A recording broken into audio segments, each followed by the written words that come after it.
चलिए आते हैं नेक्स्ट क्वेश्चन के ऊपर। क्वेश्चन है F vector is equal to X I minus Y J plus Z square minus one के cap. Find F vector dot N cap D S where S is the closed surface bounded by the planes Z is equal to 0, Z is equal to 1 and the cylinder X square plus Y square is equal to 4। अब देखिए ध्यान से समझिए, Gauss divergence theorem के according F vector dot N cap D S किसके बराबर होगा? इसका जो सरफेस इंटीग्रेशन है वो वॉल्यूम इंटीग्रेशन के बराबर हो जाएगा। किसका volume integration? Divergence of F और डीवी के बराबर, वॉल्यूम इंटीग्रेशन के बराबर।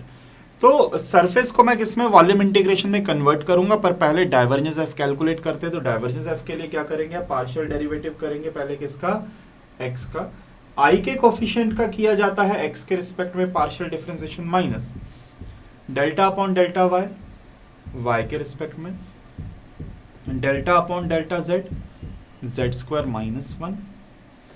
तो अच्छा पहले हम ये सिंप्लीफाई कर लेते, तो ये क्या निकल के आ रहा है? 1 माइनस 1 प्लस 2z, ये निकल के आ रहा है। इसका मतलब हमारे पास सिर्फ 2z बचा है। तो हमें क्या करना है? वॉल्यूम इंटीग्रेशन करना है। लिमिट्स अब हम लगाएंगे 2z का किसके? x के रिस्पेक्ट में, y के रिस्पेक्ट में, z के रिस्पेक्ट में। पर अब ये जो लिमिट्स हैं कैसे निकालेंगे? देखिए अगर आप लिमिट निकाल रहे हो तो आप क्या करोगे? जब x की लिमिट निकालोगे तो क्या निकल के आएगा? x is equal to plus minus under root of 4 minus Y square, ये x की लिमिट निकल के आएगी। जब y की लिमिट निकालोगे तो x को 0 रख रहे हैं, तो y बराबर क्या हो जाएगा? सीधा सीधा प्लस माइनस 2, और z आपके पास 0 से 1 है ही। तो x की लिमिट क्या निकल के आ रही है? Minus of 4 minus Y square से लेके 4 माइनस वाई स्क्वायर तक। अच्छा y की लिमिट क्या है? माइनस 2 से 2, और z की लिमिट क्या है? 0 से लेके 1। तो पहले हम इसका करेंगे इंटीग्रेशन x के रिस्पेक्ट में। तो x के रिस्पेक्ट में करेंगे, देखिए 2z तो कांस्टेंट हो जाएगा उस केस में। x के रिस्पेक्ट में करेंगे तो सीधा सीधा क्या हो जाएगा? x, 2z तो है ही। लिमिट क्या लगाओगे आप? लिमिट आप लगाओगे x की minus of 4 minus Y square से लेके 4 माइनस वाई स्क्वायर तक। अच्छा अब आपके पास क्या बचा है? dy और dz बचा है। लिमिट क्या क्या बची है? एक आपके पास y की लिमिट बची है माइनस 2 से 2, और एक z की लिमिट बची है 0 से लेके 1। तो upper limit minus lower limit आप करोगे, 2z अपर लिमिट हो जाएगा 4 minus Y square under root, minus lower limit हो जाएगा 4 माइनस वाई स्क्वायर। ये हो गया। dy dz मेरे पास बचा है। लिमिट है मेरे पास एक माइनस 2 से प्लस 2, और एक है 0 से लेके 1। तो ये माइनस माइनस प्लस हो जाएगा, मतलब कुल मिला के ट्वाइस, तो ट्वाइस ऑफ z तो है ही, और ये भी हो जाएगा twice of 4 minus Y square. dy dz minus 2 से 2, 0 से 1, इतना हो गया। अब आगे समझते हैं। इसको हम जब 2 को 2 से मल्टीप्लाई कर देंगे तो क्या हो जाएगा? ये हो जाएगा 4 times of z under root of 4 minus Y square. dy और dz है, लिमिट कहां से कहां तक? माइनस 2 से 2 और 0 से लेके 1, इतना हो गया। अब तो आगे बढ़ते हैं। अब हम इसको इंटीग्रेशन करेंगे किसके रिस्पेक्ट में? y के रिस्पेक्ट में। पर क्योंकि ये इवन फंक्शन है तो जो लिमिट है, देखिए 4 तो कांस्टेंट है, पहले 4 को बाहर निकालिए, 0 से लेके 1 हो गया। अब जो लिमिट है आपकी क्या हो जाएगी? इस बात को बहुत ध्यान से समझना। माइनस a से प्लस a है, तो ये क्या हो जाएगा? 0 से लेके a हो जाएगा, पर इनटू में क्या आ जाएगा? आगे 2 आ जाएगा, इनटू में डबल हो जाएगा, क्योंकि ये इवन फंक्शन है। बचा क्या मेरे पास? z 4 minus Y square dy dz। ये हमें पता है कि माइनस a से प्लस a होता है, तो लिमिट 0 से a और आगे क्या आ जाएगा? इनटू में 2 आ जाएगा। तो ये हो जाएगा 8, 0 से 1 है लिमिट। अब जब आप इसका इंटीग्रेशन करेंगे, देखिए तो z को कांस्टेंट कंसीडर करेंगे। इसका इंटीग्रेशन क्या होता है? इसका इंटीग्रेशन होता है y by 2 under root of 4 minus Y square plus a square by 2, a square मतलब 4 बाय 2, और sine inverse of y by 2। Limit क्या है हमारे पास? 0 से लेके 2, अभी dz बचा हुआ है। तो 8, 0 से 1 z की लिमिट है। 2 पुट करोगे तो 4 माइनस 4 हो जाएगा, वाई स्क्वायर मतलब 2 का स्क्वायर 4 हो जाएगा, तो ये 0। 2 पुट करोगे तो ये हो जाएगा 2, z मेरे पास अभी भी है, और ये हो जाएगा sine inverse of 2/2 that is equal to 1, sine inverse 1। 0 put करोगे तो ये भी 0 और ये भी 0। अब dz, तो 8 इंटू 0 से लेके 1 लिमिट, और z है, और ये 2 साइन इनवर्स 1 क्या हो जाएगा, ये हो जाएगा सीधा सीधा π/2 इंटू 2, भाई 2 तो है ही, ये रहा, और साइन इनवर्स 1 π/2 होता है तो 2 फिर कैंसिल आउट हो गया, dz। अब z का इंटीग्रेशन करोगे तो पाई भी कांस्टेंट है तो 8 पाई, z का इंटीग्रेशन क्या होगा, z²/2, लिमिट क्या लगाओगे 0 से लेके 1, तो 8 इंटू पाई। अब जब आप अपर लिमिट पुट करोगे तो सीधा सीधा 1/2, लोअर लिमिट पुट करने की जरूरत है नहीं, तो सही आंसर क्या निकल के आ रहा है, 4 पाई निकल के आ रहा है।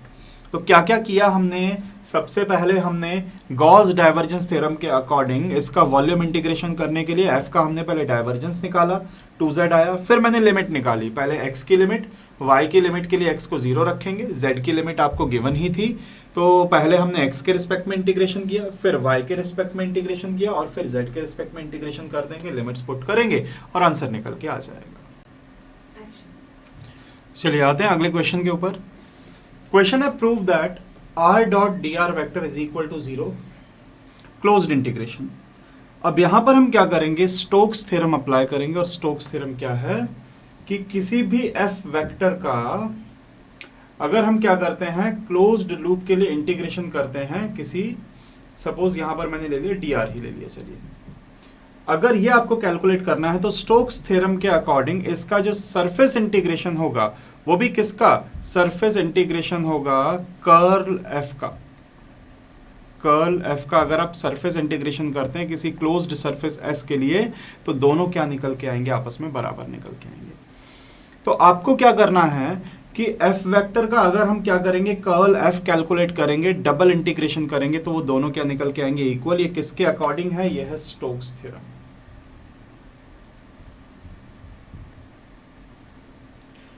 अब हम क्या करेंगे, सबसे पहले इस वेक्टर का कर्ल कैलकुलेट करेंगे, और कर्ल r जो है वो क्या निकल के आएगा, पहले ये कैलकुलेट किया जाए। तो कर्ल का मतलब क्या होगा, डाइवर्जेंस वेक्टर का हमें क्या करना है, क्रॉस करना है r वेक्टर के साथ। तो डाइवर्जेंस वेक्टर क्या होता है, हम ये जानते हैं, delta upon delta x i cap, delta upon delta y j cap,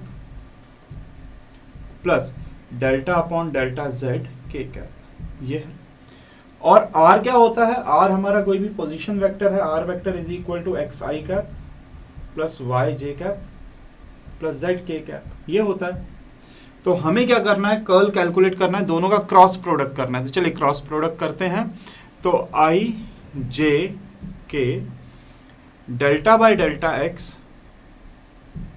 delta upon delta y, delta upon delta z, x y z। अब जब आप क्रॉस प्रोडक्ट करेंगे तो i के साथ क्या क्या आ जाएगा, partial derivative with respect to y किसका, z का, minus partial differentiation with respect to z किसका, y का, माइनस j।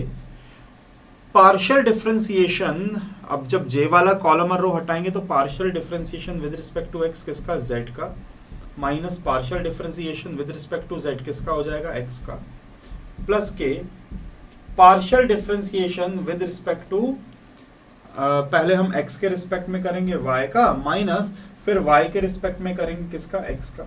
ये हमने डिटर्मिनेंट कैलकुलेट किया। तो डिटर्मिनेंट आप जानते हैं z का डिफरेंशिएशन y के रिस्पेक्ट में 0, y का z के रिस्पेक्ट में 0, पार्शियल डिफरेंशिएशन कर रहे हैं, y के अलावा सारे के सारे टर्म्स कांस्टेंट कंसीडर होंगे। यहाँ पर भी z का x के रिस्पेक्ट में 0, x का z के रिस्पेक्ट में 0, और k और y का x के रिस्पेक्ट में 0 और x का y के रिस्पेक्ट में 0 हो गया डिफरेंशिएशन। तो ये तो क्या निकल के आ गया, 0। अगर कर्ल r की ही वैल्यू, अगर हमने क्या बताया कि भाई कर्ल r की वैल्यू क्या निकल के आ रही है, कर्ल r वेक्टर की ही वैल्यू क्या निकल के आ रही है, 0। तो जब कर्ल की ही वैल्यू 0 निकल के आ रही है तो उसका जो इंटीग्रेशन होगा, मतलब डबल इंटीग्रेशन किसी सरफेस के लिए, कर्ल r वेक्टर का, किसका, कर्ल r वेक्टर का वो भी ds क्या है, ये तो जीरो, क्योंकि भाई कर्ल r की वैल्यू जीरो थी तो जीरो ही निकल के आ गया, तो मतलब उसका लाइन इंटीग्रेशन भी क्या हो जाएगा, जीरो हो जाएगा। तो स्टोक्स थ्योरम अप्लाई करके हमने क्या किया, लाइन इंटीग्रेशन को सरफेस में कन्वर्ट किया। सरफेस कन्वर्ट करेंगे तो पहले कर्ल निकालना पड़ेगा, जो भी वेक्टर फील्ड आपको गिवन है, पर यहाँ वेक्टर फील्ड की जगह हमें पोजीशन वेक्टर गिवन था, हमने उसका कर्ल निकाला, वो जीरो। और आपको डायरेक्ट याद होना चाहिए, ये रिजल्ट आपको डायरेक्ट याद होना चाहिए कि कर्ल आर वेक्टर क्या होता है, जीरो होता है। किसी भी पोजीशन वेक्टर का कर्ल जीरो होता है। तो अगर ये डायरेक्ट पता है तो आप सीधा सीधा कह सकते हो कि कर्ल आर की ही वैल्यू जीरो है, तो उसका लाइन इंटीग्रेशन भी क्या हो जाएगा, जीरो हो जाएगा। तो ये आपके क्वेश्चन का सॉल्यूशन है। पर हमने यहाँ पर क्या यूज किया है, यहाँ पर हमने यूज किया सीधा सीधा स्टोक्स थ्योरम।